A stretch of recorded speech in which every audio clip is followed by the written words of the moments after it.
Good evening, everyone. This time is I just wanted to say that I really enjoyed the special music. Amen.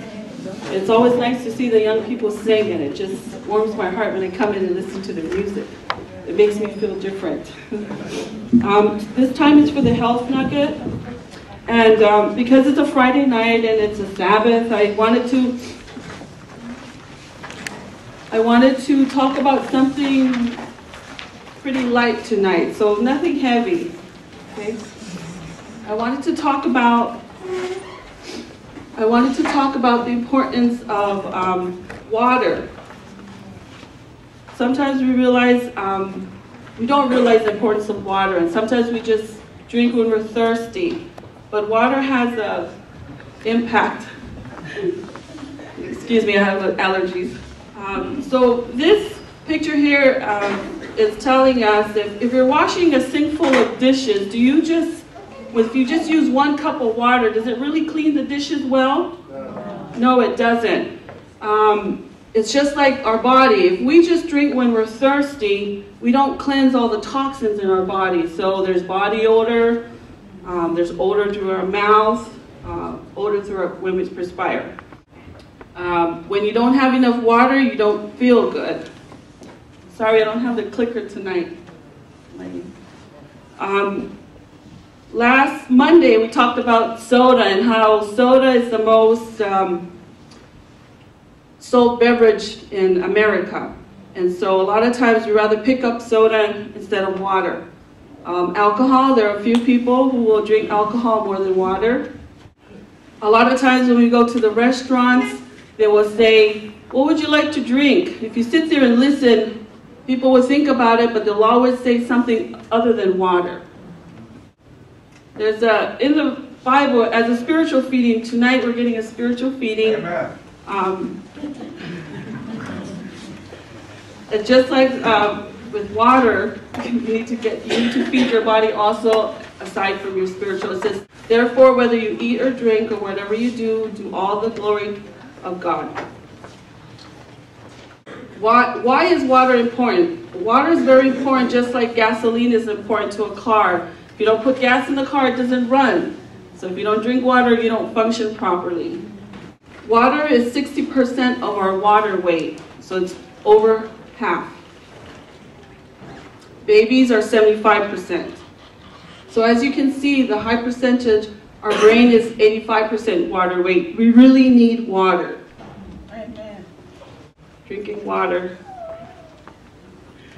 Okay, this is talking about how our body uses water. When we breathe, every time you breathe, you lose water. In our digestion system, our stomach, all the food that we eat, it needs water to function properly. In our saliva and tears, we lose water a lot. Temperature control. Water is important to whether our body is hot or cold. Flexibility in our muscles. Every time you move, every time you walk, every time you turn, talk, your body uses the water. Are you folks seeing how important water is to our body? Amen. So sources of water. So of course you get water from drinking it. And the foods we eat. A lot of the fruits has a lot of water. Watermelon, there's a high amount of water in there. Now the sodas, a lot of people will think that you get waters from soda, but it's not good. As I talked on Monday about the amount of sugar you put in the soda and the chemicals in there. Remember the 8 to 12 teaspoons of sugar that's in the soda, so we don't encourage the soda drinking. But I know sometimes we want to pick up a soda. Last Monday after the talk, we saw Pastor Peckham around and he was holding a can of soda, and someone said, Pastor Peckham, didn't you hear the health nugget? Pastor Peckham said, well, sometimes you have a soda. A lot of times in the drinks that we drink, like the caffeine, the tea, the coffee, it actually pulls a lot of the water in our body and we lose the water. So sometimes you drink coffee, you drink tea, you think you're replenishing your body, but actually because of the diuretic in those drinks, it pulls the water and you lose additional water.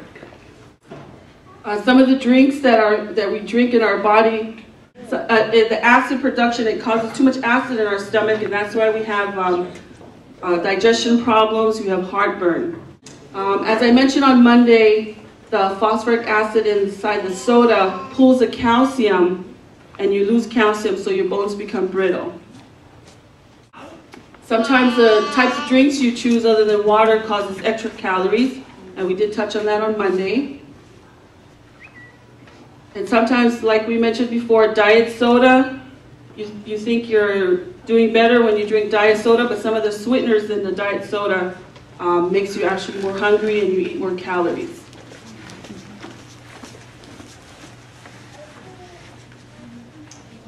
So the water we drink, it has no calories, no irritants, it's always available, and it's very cheap. Now we're going to talk about the way we lose water. When you perspire, you lose a lot of water. Sweating, you lose a lot of water. And of course, I mentioned before, when you're breathing, your respiratory, you will need water. So every time you breathe, you lose water. Your kidneys, about 45 gallons, it filters through your kidneys every day. So this is how important water is. If you don't drink water, then you become dehydrated. Water is important for our bowels. If you don't drink water, you become constipated. But when you become constipated, it's not a good thing because your food sits in your stomach and your colon, intestines, and it causes a lot of problems, cancer. But if you continually drink water, it filters everything, it pushes everything out as it should. When we sleep, we lose a lot of water. So we have to always replenish ourselves. Signs of dehydration. Now, when you sit there and when you tell yourself or when you feel thirsty, it's already too late. That means your body has already depleted a lot of its resources for water and you need to replenish more. A lot of times you can tell by you're not getting enough water is the color of your urine. If your urine is a dark yellow, has an odor, you know you're dehydrated. Your urine should be almost a clear color. Signs of dehydration, you have headaches, constipation, fatigue, and dry skin.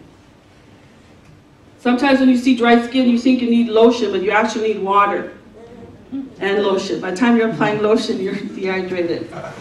So we ask ourselves, how much water should we really drink? How much water is enough? They have a topic here that they were talking about. I think it was 1952 when there was a Swiss team that wanted to reach the Mount Everest. Unfortunately, they didn't reach there. They were 800 feet short. And so when they did the research, they discovered everything is meticulous. When these mountain climbers climb, everything is planned out. How much water, how much energy, how much food they carry. And they discovered that they were short of water, that the men just didn't have enough water to reach the height of Mount Everest. So I think a year later, a British team figured out that they needed more water, and they're the ones that hit Mount Everest. So there's Sir Edmund Hillary is the one that figured out about the water, how much water they needed to hit the top. So he thinks that 12 glasses a day was adequate for them to reach the top of Mount Everest. It was a team from the British team. So there he is. Another scientist. Keep going, Laura. I'm sorry, my son here has been helping me, and this is the third time I've been up here, and he said, Mom, you seem so nervous up there. I'm sorry, I'm not a public speaker, but I'm trying to support the team here with the help. Okay, so they say 5 glasses a day. You drink five glasses a day to stay alive. Takes 8 glasses a day to feel great, and it takes 10 to rejuvenate. So what they recommend is as soon as you wake up in the morning, you take 2 glasses of water. And that you have water everywhere, like at your workplace, in your car, everywhere that you're at, you should have some water. Now they say that you shouldn't drink waters with your meals because water, when you drink the water while you're eating, it dilutes out the enzymes, and you need the enzymes to break down the food in your body. So you should wait 2 hours after a meal or before a meal to drink some water. So you ask yourself, should we drink bottled or tap? And a lot of times, if your water is safe where you live, You can drink the tap water, it's cheaper. You don't have to spend money. And if you're worried, you can always filter your water. So just to bring to a conclusion, it says, come and let him who thirsts come, and whoever desires, let him take the water of life freely. So just like we're here getting spiritual feeding, you need to feed your body with water, and you will be able to function properly. So if you try this, is my challenge. Try it and we'll see what happens at the end of the week. Thank you.